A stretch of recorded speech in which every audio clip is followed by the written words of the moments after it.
L'IPAR Think Tank célèbre ses 6 ans et lance son 3e plan stratégique quinquennal 2024-2028 à l'hôtel King Fahd Palace de Dakar ce jeudi 6 juin 2024.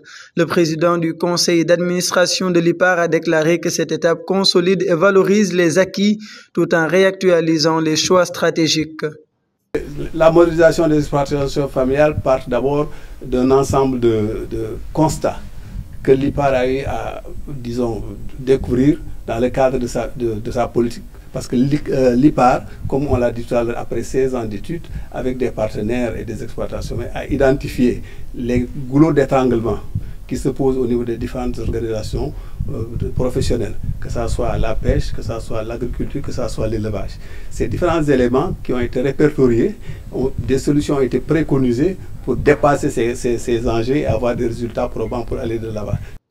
Dr Cheikh Oumar Ba, directeur exécutif de l'IPAR, a présenté les grandes lignes du nouveau plan stratégique. Il a souligné son importance dans un contexte de crise multiple et la nécessité de moderniser les exploitations agricoles familiales pour des systèmes alimentaires durables. Et le plus important aujourd'hui, c'est notre disponibilité dans la nouvelle orientation stratégique définie par les membres, de regarder vers quoi le Sénégal doit aller. On parle de souveraineté. Est-ce qu'on peut atteindre la souveraineté alimentaire alors que, par exemple, on donne des terres à des investisseurs ou de gros investisseurs? Est-ce que si vous leur donnez les terres, vous allez impacter sur l'emploi des jeunes? Comment on fait pour que le développement soit inclusif? Comment on fait pour que la croissance soit partagée? Et donc, nous, ce sont ces types de réflexions que nous faisons. Et comme l'a rappelé le président, nous essayons aussi de regarder ce qui se passe dans le monde, avec les modèles les plus affinés au niveau mondial. Et on essaie de les amener au Sénégal et en Afrique pour voir quel est l'intérêt de nos pays, pour que si on le fait, ça améliore les conditions de vie de nos concitoyens.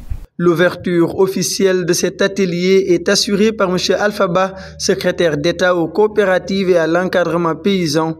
Il a abordé les défis de la souveraineté alimentaire et l'importance de politiques publiques basées sur des évidences scientifiques, notamment les recherches de l'IPAR. Quand on parle d'un plan stratégique et de structures comme IPAR, ce sont des structures qui sont assez importantes pour le gouvernement du Sénégal.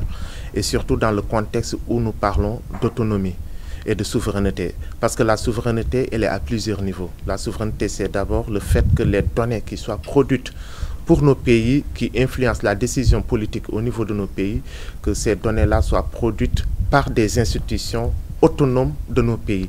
Et IPAR, heureusement, fait partie de ces types d'institutions. Et le fait que IPAR soit là pour lancer son plan stratégique montre aussi le sérieux. Et cela signifie que nous avons des structures de recherche qui sont à l'intérieur de nos pays sur lesquelles nos décideurs peuvent compter. Parce que durant très longtemps, nos décideurs ont compté sur des structures de recherche extérieures qui nous fournissent des données.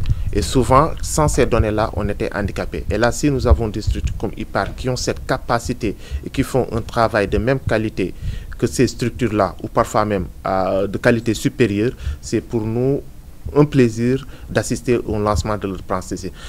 L'événement a rassemblé plus d'une centaine de participants avec un panel de haut niveau sur les enjeux de la transformation des systèmes alimentaires au Sénégal, l'avenir de l'agriculture familiale et des coopératives en Afrique de l'Ouest.